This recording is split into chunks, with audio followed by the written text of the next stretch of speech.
पुण्यातील कोंढवा भागातली अशीच एक संतापजनक घटना समोर आली। इथे एका पतीने थेट दुबईहून व्हिडिओ कॉल करून आपल्या पत्नीला तिहेरी तलाक दिला।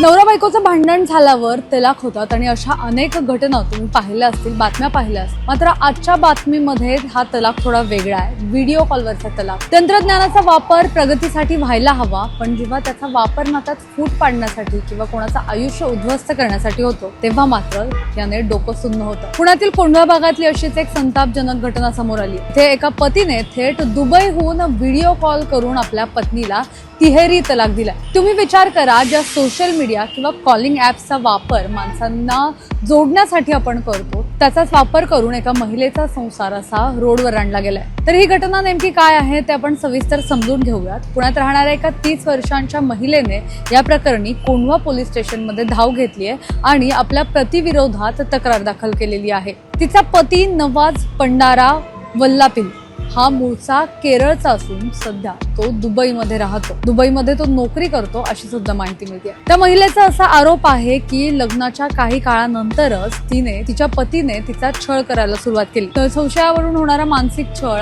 आणि शारीरिक छळवणूक इतकी टोकाला गेली की शेवटी पती दुबईतूनच बोटिंग या नावाच्या ॲपवरून तिने फोन करून तिला तलाक दिला। या कॉलवर त्याने जाणीवपूर्वक तिला 3 वेळा तलाक या शब्दाचा उच्चार केला आणि एका झटक्यात आपलं नातं संपवल्याचं जाहीर केलं। आता सगळं इथं या सगळ्यावर आता एक मोठा प्रश्न निर्माण आहे की खरंच अशा पद्धतीने घटस्फोट होऊ शकतो का?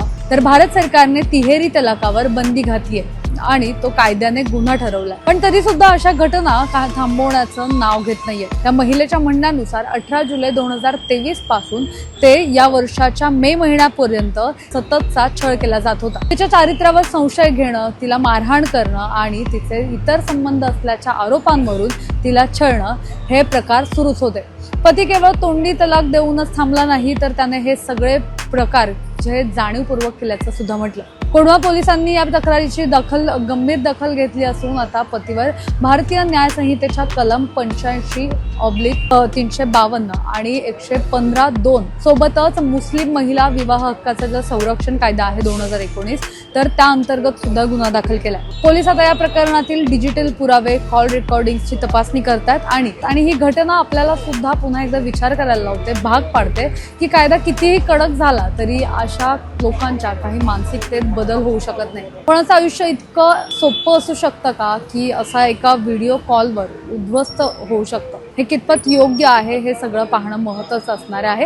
आता या प्रकरणात पुढे काय कारवाई होते याकडे सगळ्यांचंच लक्ष लागलेलं आहे, पण एक गोष्ट मात्र नक्की, अशा संकटाच्या काळात पीडित महिलेने हिमतीने समोर येऊन पोलिसांना दाद मागितली हे सुद्धा खूप महत्त्वाचं आहे।